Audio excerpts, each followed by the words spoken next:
I thank you, Chairman Durbin, for holding this hearing.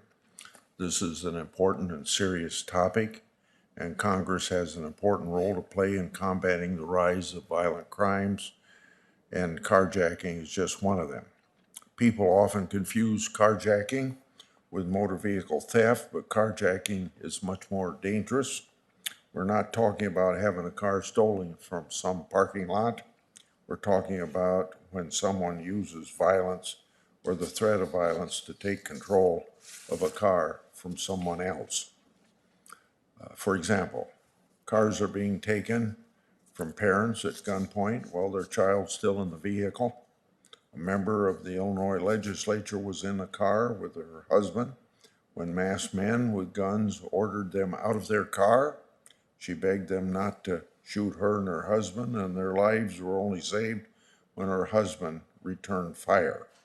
These carjackers form what are referred to as booster crews that have strategically figured out where to commit carjackings, how many to commit to the project so that they can overwhelm the local police, and which kind of cars to target. Hijacked cars are then being used by gangs and criminal organizations. They use fake license plates to disguise the cars and then use them as getaway cars to commit other crimes. Carjackings directly feed the nationwide surge in other crimes. The increase in this violent crime of carjacking is part of a very disturbing trend nationwide. Murders rose 30% in 2020. And early data suggests murders rose again by at least 10% 2021. And of course, that's thousands of lives needlessly lost. Attacks on law enforcement are up. Police officers recorded the highest number of on-duty deaths in 2021 since 1995, excluding the 9/11 attacks. Law enforcement groups nationwide are struggling to find high-quality local recruits to join their force. It's time to start looking for solutions to different parts of this crime wave.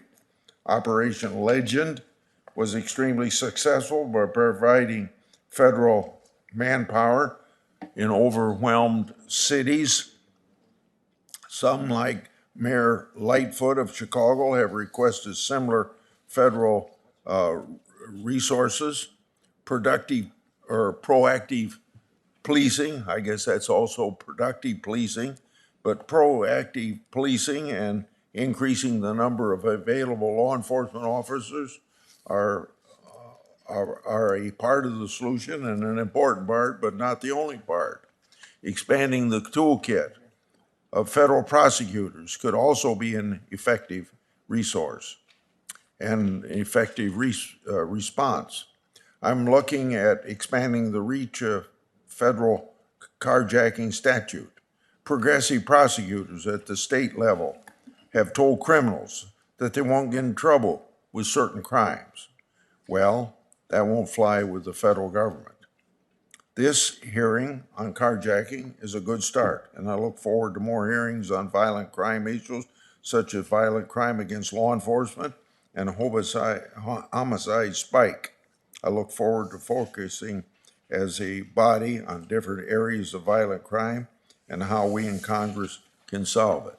It is also critical that we exercise our important oversight authority of federal agencies involved in monitoring and in reducing crime.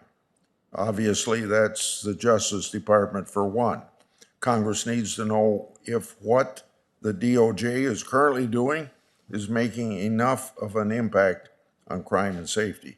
We also need oversight so that we can redirect misfocused energy and resources. Spending government resources on the so-called iron pipeline, ghost guns, and lawful firearm dealers isn't going to help bring crime statistics down.